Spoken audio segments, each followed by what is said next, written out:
वालेकुम नाज़रीन, एक नई वीडियो में खुशामदीद। आज की वीडियो है रमज़ान स्पेशल वीडियो। इस वीडियो में आपको बताऊंगी कि आप पोटैटो ड्रम स्टिक्स कैसे बना सकते हैं। चिकन ड्रम स्टिक्स आपने यकीनन ट्राई किए होंगे। आज की वीडियो में मैं आपके साथ शेयर करने वाली हूँ आलू के ड्रम स्टिक्स कैसे बनाएंगे।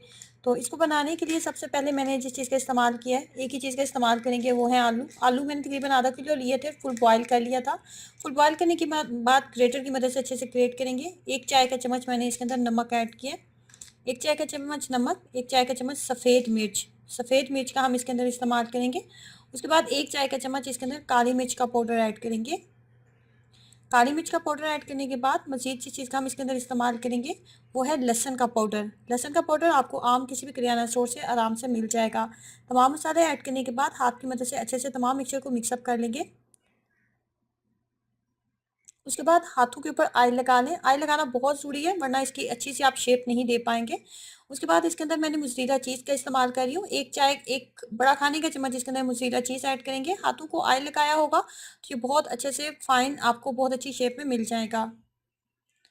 हाथ की मदद से इस तरीके से इसको प्रेस करते जाएंगे। और उसके बाद वुड स्टिक्स का इस्तेमाल करेंगे, जो कि नॉर्मली चिकन स्टिक्स के नाम से आपको किसी भी बेकरी शॉप से मिल जाती है।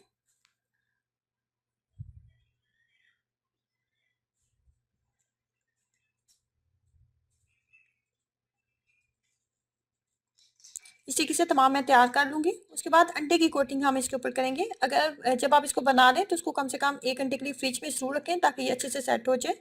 फ़ौरन आप इसको अंडे के ऊपर कोटिंग ना इसकी करें। और इस तरीके से उसके बाद अंडे की कोटिंग करने के बाद इसके ऊपर हम ब्रेड क्रम्स की कोटिंग करेंगे।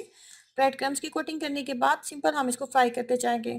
फ्राई करते हुए ये बहुत ज़्यादा टाइम बिल्कुल नहीं लेने वाले, 5 से 7 मिनट में बहुत अच्छे से ये गोल्डन हो जाएंगे और झटपट आप इसको तैयार कर सकते हैं।